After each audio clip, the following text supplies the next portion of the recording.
Hello and welcome everyone. Today I would like to talk about maintenance and especially the maintenance of the defibrillator. Well, the defibrillator first is a medical device that is used if the heart was going through arrhythmia, which is the irregular heartbeats. So the principle here, I'm going to apply a stronger electrical signal in the heart, so it's going to reset the heart, reset the electrical activity of the heart. This is briefly the process is. And so there's something that I have to clarify, that only we can apply this electrical shock if the heart already has electrical activity. So if there is a flat line, actually there's no point of using the defibrillator because there is no electrical activity already. So it's need different procedure. So, and this defibrillator is most of the time is related to the ECG device, electrocardiograph, the device that monitor the electrical activity of the heart.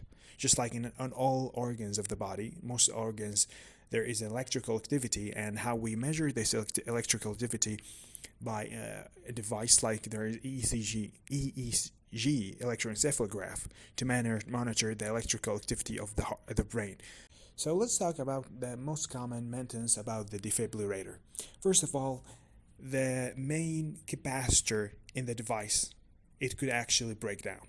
And for this reason, now a lot of companies, they don't actually put one big capacitor in the device. They separate it to a lot of small capacitors together, and they're connected to each other. And the reason is because if one of those capacitors break down or burned, so the whole device would still working. This is the first problem, and the capacitor should be replaced, of course.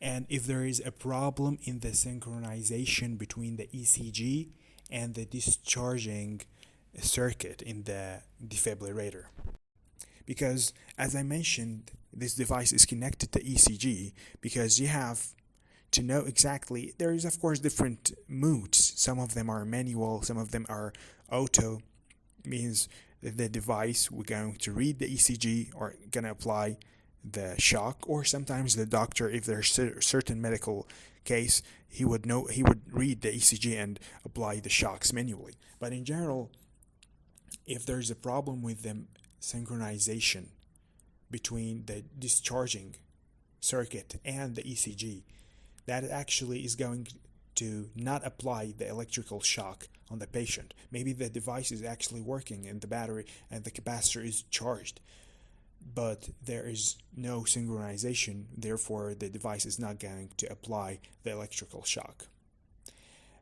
Thirdly, we have problems related to the battery, because there is a battery, of course, in the device, and this battery should be charged regularly and to use it anytime in emergency situation.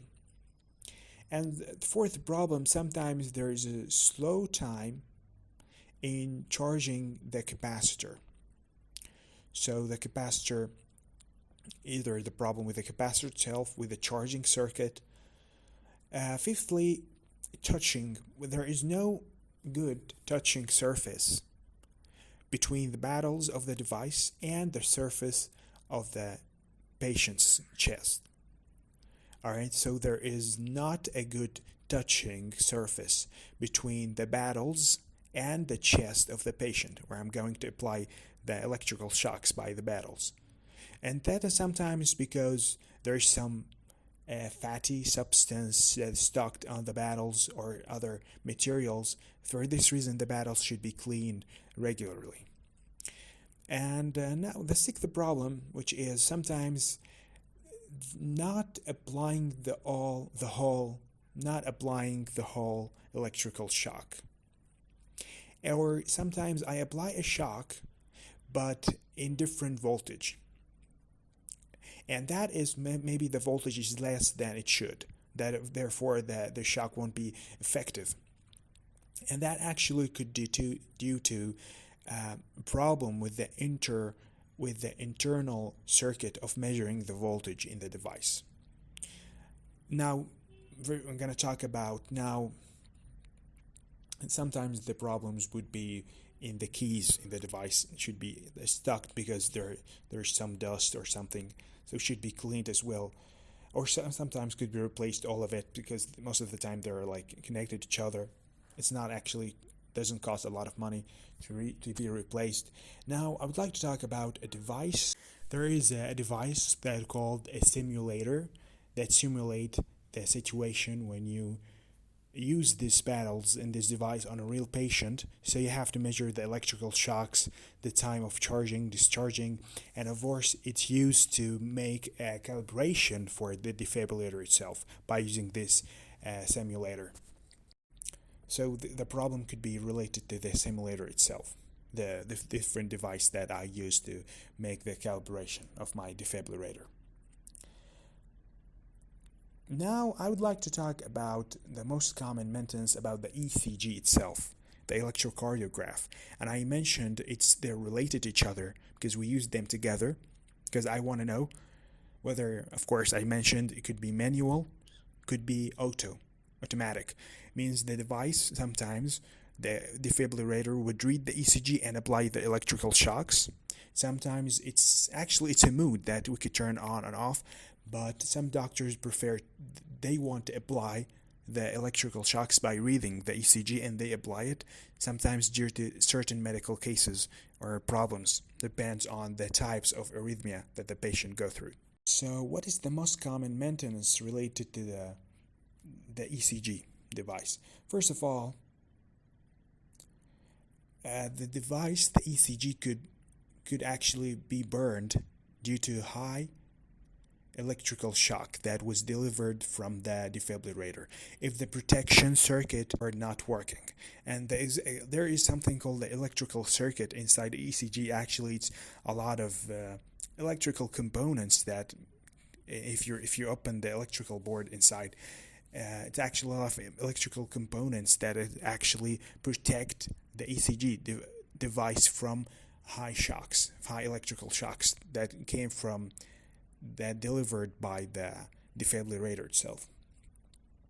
Sometimes one of those recording leads of the ECG actually is cut, or actually is not existed, or missing. So that actually could, you see that there's something wrong with the signal, that actually the signal itself. Sometimes the same problem, poor touching in the surface between the leads, the electrodes of the ECG and the chest of the patient's chest. Okay, because you put the leads, of course, in certain areas. Sometimes due to, of course, probably a hairy chest, if the patient has a lot of hair in his chest. Sometimes if there is a fatty substance stuck, or dust or anything stuck to the electrodes, this could happen as well. Sometimes the heat printer that is used in the ECG could be damaged, and this is actually less common. This problem is less common. Sometimes the paper that I'm going to use with my heat printer is actually dried. It's actually dry due to wrong storage or long time storage. So the waxy substance that is in the paper is actually dried, and it's actually not working. So if you want to print something on it, it actually won't be visible. If you want to replace the paper of the printer of a specific ECG device, make sure that it belongs to the same company. Sometimes if you use different papers but from different company, actually sometimes the device won't be able to recognize that there is paper inside, and it gives you a message there is no printing paper. Okay, so always make sure to use the same papers from the same company. And there's also a problem actually, which is with the power supply. If the device was designed to work in 60 hertz, like in some countries like in the United States and Japan, the devices there works on 60 hertz, and use it on a country when most commonly in the world that use 50 hertz instead of 60, so the device could actually not working. So you have to make sure that you have the right electrical supply for your device. Well, I hope that was clear, and thank you for listening.